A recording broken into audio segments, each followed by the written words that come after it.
আসসালামু আলাইকুম। Hello guys, back to my channel. আমি আজকে নতুন রেসিপি নিয়ে এসেছি মুরগির মাংস রেসিপি। প্রথমে আমি কড়াইতে তেল দিয়ে দিয়েছি। তেলটা গরম হওয়ার পরে পেঁয়াজ কুচি দিয়ে দিয়েছি। পেঁয়াজ কুচি হালকা বাদামি কালার হয়েছে। হালকা একটু পানি দিলাম যাতে পেঁয়াজটা পুড়ে না যায়। কাঁচামরিচ দিলাম, 1 চা চামচ পেঁয়াজ বাটা, 1 চা চামচ রসুন বাটা, 1 চা চামচ আদা বাটা দিয়ে দিলাম। আর মশলাটা একটু জাল করে নেব। বাটা মশলাটা স্মেল আছে, ওই স্মেলটা যেন না থাকে। আর স্বাদ মতো লবণ দিয়ে দিলাম।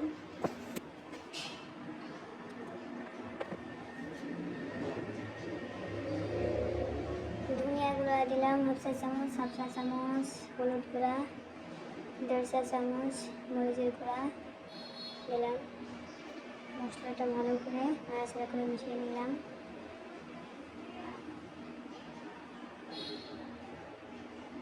মশলাটা ভালোভাবে কষিয়ে নিতে হবে। মশলা গুঁড়া দিলাম অল্প একটু। মশলাটার থেকে যখন তেলটা বের হয়ে আসবে তখনই মশলাটা কষানো হয়ে যাবে।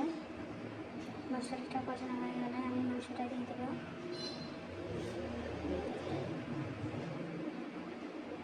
তেজপাতা দিয়ে দিলাম, গোলমরিচ দিয়ে দিয়েছি কয়েকটা,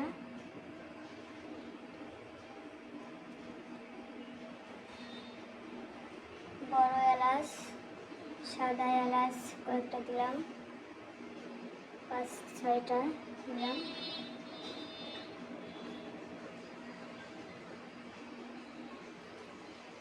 দারচিনি দিয়ে ভালো করে নাড়াচাড়া করে নেব। মশলাটা যত ভালো কষানো যাবে তরকারিটা ততই টেস্ট বেশি হবে, যে কারণে মশলাটা ভালোভাবে কষাতে হবে।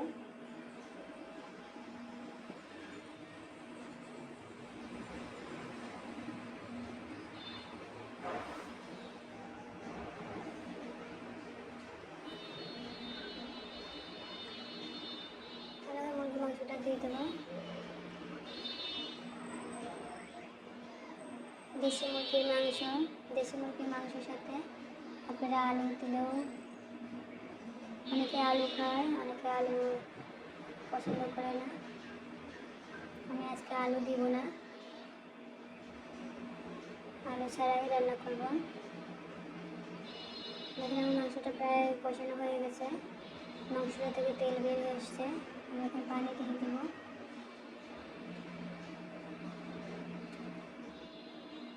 জিরা ভেজে বেটে রেখেছিলাম, জিরা ভাজা জিরা গুঁড়া দিয়ে দিলাম একটু। মাংসটা রান্না হয়ে গেছে। এখন গাইস, আপনাদের যদি আমাদের রেসিপিটা যদি ভালো লেগে থাকে তাহলে প্লিজ লাইক, কমেন্ট, শেয়ার করে দিন।